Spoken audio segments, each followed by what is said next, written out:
welcome back to For Your Busan. It is time for RM. Do you know what RM is? Registered manners. No. Oh, I thought you were gonna say like Rap Monster. Yeah, I'm very young and hip. Rap monster. No, it's short for Relationship Matters because that's your segment. That's right. And we have Casey in the studio. How are you? Good, David. How are you doing? I'm doing pretty good myself. I actually ran this morning. Ran to work or because you were late? I jogged. For fun. For fun. Why would you do that? I'm trying to jog every day, about 40 minutes a day. When you wake up? Oh, yeah. As soon as I wake up, I do my little morning routine and then I go to the gym and run. Oh, wow. But I'm only running because my back hurts. And it helps with the pain. Really? Yeah. When your back hurts, you think running helps you? Not running, but jogging. Jogging, right. Yeah, not running. Okay. Yeah, Not running helps me sprinting. with nothing. Yeah, running can hurt your joints, your Yeah. knees. It'll break you down. And Yes. you might have to go to the hospital. Right. But, it helps you. That's great. You found something that helps you. Yes. You and I are the opposite. I was talking with Jakanim outside before, and she taught me a new word. Yeah. I have 춘공증. 춘공증. I know jung is like a symptom. Yes, it's spring tiredness symptom. I don't know. There's no English term for it Okay. that I can find. So like the change in the season is making her tired. Yeah, I want to take a nap all the time. Yeah, I feel you. I feel you on that. I think I talk to a lot of people in the evenings. When I get off work, I'm like happy, right? Because Right. I get to go home and rest. But Right. then they're like, I don't want to do work anymore. I'm like, oh, I feel you. Yeah. Yeah, same here. I can't imagine getting up early or getting up even at a normal time and just wanting to jog. Good for you. I'm jealous. All right. Yeah, you're doing good. Thanks. I feel good. Good. You should feel good. Yeah. All right. Well, Casey, Yes. it's all about relationship stuff. We're not going to be talking about exercise Not our relationship. today. Our relationship is also important, but sometime later throughout the season, right? That's right. We'll get into that. So what kind of relationship stuff are we going to be talking about today? This time, I want to focus specifically on romantic relationships. Ooh la la. Those kinds. Yeah, I mean, it Yes. is spring, right? I guess it's the right time for that. Okay. Have you ever been in a relationship where you've had a language barrier? Language barrier. So I maybe might have dated someone who speaks a different language than I do. Right, their primary language, right? Okay. I've been in such a relationship before. But yeah, it didn't last long. And perhaps hard. it was because of the language barrier. It can be hard to make it work, right? Yeah. It can be frustrating Because at you times. have to have nunchi.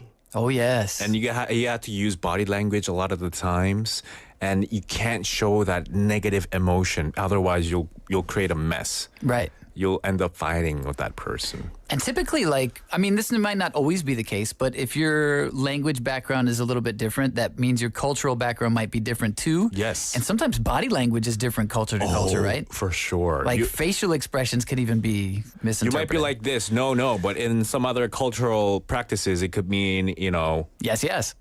oh, yes. Good, right. Oh, okay, yeah, for sure. Yeah. Yeah, I mean, all right. sometimes that can be an issue. Mm-hmm. All right. So you had that experience one time? Yeah, I think once. Okay. Did you try to decide on which language to use primarily to communicate? Did you did you kind of come into that decision, or did you just kind of stumble upon a language? Here's what I think. Yeah. At the time, I probably just wanted my partner to speak my language. Oh, guilty as well. Yeah, but Yep. over time, you come to a realization as you get mature and older. I think I would have to, if I were to now date someone who speaks a different language, I would practice and try to learn their language and the culture. Cool. Yeah. And I think, and that's basically what I want to talk about today. So to answer my next question, I think you're going to say yes. Should you make an attempt to learn your partner's language, even if it's just easier to use yours? Yeah, I think so. I agree. think so. I think that effort, the fact that you're dating the person, you like them for a reason, right? That's right. And so you should put in that extra little bit of effort so that you can communicate better with that person. For sure. Mm-hmm. And I think something that kind of goes along with that feeling is they'll feel that you're putting in that effort. Yeah. And that kind of feels like you're respecting not only them as a person, Right. but also where they come from. So sure. their cultural background, their language background. Mm-hmm. But I don't just necessarily trust my own opinion. So I went to searching on the internet to find some advice about this. Some theoretical background, right? That's right. So I found an interesting article written by Professor Jian Kie. Okay. And she's at the University of Oxford. She's a professor of Korean linguistics, and she has a really interesting article. Basically, it's a long title. Dating someone with a different mother tongue and learning each other's language will enrich your relationship. So she has some like really good points that I was like, I kind of understand that, but I couldn't kind of crystallize it in my own brain. But she says basically effective communication is a cornerstone of success for intercultural relationships and will help in avoiding potential pitfalls. Language is our primary conduit for communication, and when partners do not share a common language, it can lead to misinterpretations, frustration, and conflicts. I think that's all what you were talking about there. Right, and that's probably why I, ended up being single after maybe a month or so. And that happened. You know what? And I've been in the same situation. Right. Since I have been in Korea, I would say I have been in one very long-term relationship and then a couple that, just didn't work out so well. And you think it was the language barrier for most of them? I think that was a big part of it. I think it was a big part of it. But the interesting thing, I just remembered. Yes, I had one very short relationship with somebody who spoke no English at all. And it was just too difficult. It was just hard to communicate. Right, and it's not just about it's communicating, but it's nothing to talk about if you can't speak the same language. Right. Like, what are you going to do? Like, nod heads all day? Right. Yeah, we're not bobbleheads, right? Right. Yeah. Yes. Smile, wink, wink. Yeah, but I mean, there's actually interesting stories I read where, people from, let's say, I think I read that somebody from Switzerland and somebody from Tunisia, for example, they were both studying in China, met in Beijing. Okay. And they ended up learning Chinese together, and that became their common language. So that's so cool. Yeah, so who knows how it could work out. Yeah. It doesn't have to be your mother language per se. But they do say, like, so this professor, Kier, she interviewed a lot of let me try that word again, intercultural couples. Yes. That's the theory that we're going for. She interviewed a lot of them, and she found that if one partner kind of had a quote-unquote lack of investment and learned, I know, right? That even feels harsh, right? Yeah. Ooh. When there was that situation, when there was a lack of investment in learning the other's native tongue, it could be a source of tension and disappointment on both sides. And it's kind of like, for me, that's something I realized now that like I've kind of been feeling. And I'm like, I do feel disappointed in my inability to speak Korean as well as my wife can speak English. And I feels like, oh man, is it a lack of investment on my part? You got to step up the game, bro. So I have. I started taking Korean class every Friday. Oh, nice. Yeah. Good for you. Thank you. Some people, when I tell them that, they're like, why? That's their first Why? thing. After 10 years of living here, why? Right. Yeah. Some people are like, why now? Yeah. And I'm like, well, why not? Exactly. So- Why not? That's the question you should ask yourself. Yeah, because it's not, it's never too late, right? Isn't that Never. what we always say? Yeah. But yeah, also this kind of shows, I think it shows my partner that, okay, listen, maybe I kind of haven't put as much effort in as I could have previously, but I'm going to now. Wow. And I think, I just started, I want to say the beginning of March, somewhere in the middle of March. And of course, the results are not going to be overnight. And my Korean level, I don't know, we've talked in Korean a little bit on occasion, like for different shows and stuff. But I think my Korean level is not beginner by any means, but I have a lot to learn. And this is a good reminder how much I have to learn. But, you have a start, and a start is always, it's, what do you call it? Halfway to success, right? I hope so. I hope I'm going to get halfway there. Yeah. I mean, I feel like I'm not halfway yet, but like, for example, we learned something the other week where it was a phrase like I'm sure I've heard before, but I never knew what it meant. It was like, if somebody says, I get this all the time. Oh, 한국말 잘하네. I get that all the time. Right. And my response, like half the time, I'm like, 아니요, 감사합니다. But sometimes I get really lazy and I'm like, yeah, 감사합니다. Which I realize now is like culturally inappropriate. So the teacher taught us that week, the one thing she taught us is you could say, 잘하기는요. 아직 많이 몰라요. Right. And it's just like, I've never heard that in my life. Right. I must have heard that before, but I just never knew you could say that. Yeah, you can learn all these alternative phrases that you were never really used to saying. Right. Right, for sure. And then I brought that home to my wife, and she taught me a Busan-esque version of that.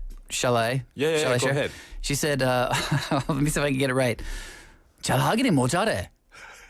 So that she taught me that.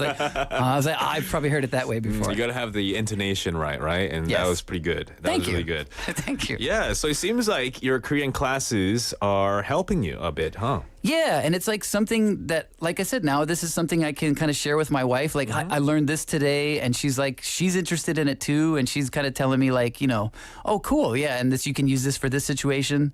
So I do feel like, in a way, it kind of has removed that, for myself at least, that feeling of like disappointment I had in myself of like, man, why can't I speak as much as I want to speak? And the professor in this article, she included a quote from a philosopher named Ludwig Wittgenstein. Oh, wow. My pronunciation is terrible. But it was the quote's really good. And I was like, oh, yeah, this is kind of a good way to think about it. The limits of my language mean the limits of my world. And basically that means like, whatever ability you have to talk about something in any language means like that's the only experiences you can share with other people. So, like the more you kind of push those boundaries, the more you can share and talk about with others. Yeah. For sure. You definitely do want to get rid of that language barrier so that you can effectively communicate. Yeah. And also, like, when you want to, like, express how you're feeling, but you don't know the certain words or expressions, and you have to resort to a language that your partner doesn't understand. Right. It'll just create mess. Yeah, and sometimes it leads to like misunderstandings, which I shared one a while back, I remember.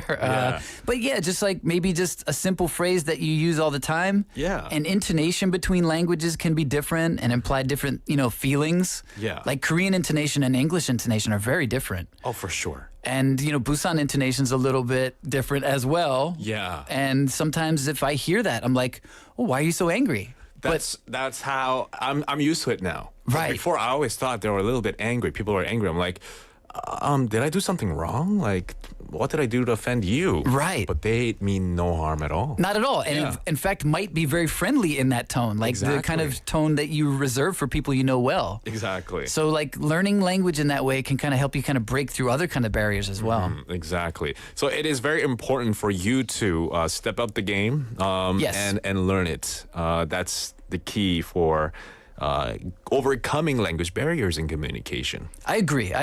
And actually taking a class again. So I encourage anybody who's interested. There is, this is through the Busan Global City Foundation. Okay. So it's like a city-sponsored class. It's actually free. Oh, nice. Yeah, and you pay like a deposit, but if you attend most of the classes, you get the deposit back. So it's basically free. A good incentive. Yeah, and I encourage anybody who's just like kind of even curious to do it. And there's a lot of like younger people than me, a lot younger. Yeah. But they're from all over the place, and that's another cool thing to see is just a bunch of different students from different backgrounds using Korean. Right. Which I'm used to seeing that in English.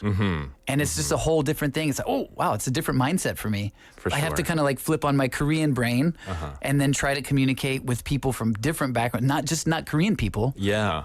It's cool. It's a very cool situation. Well, thank you for bringing this topic up today on Relationship Matters. Language barrier can be tough for some of us, but I'm glad that you are trying to find ways to meet in the middle with your wife so that you can improve your Korean skills. And it's not just for her, but for once you know the language here, you can go out to traditional markets on your own and try to haggle prices sometimes. I know. Right? That took me a while to get I didn't have the courage to do that. Yeah. That takes a little bit of language courage, for sure. I hope you can do that. Yeah, man. All right. Thank you for coming in today. Good to see you, David. Yeah. See you next week. I'll see you next week. That was Casey with us for Relationship Matters.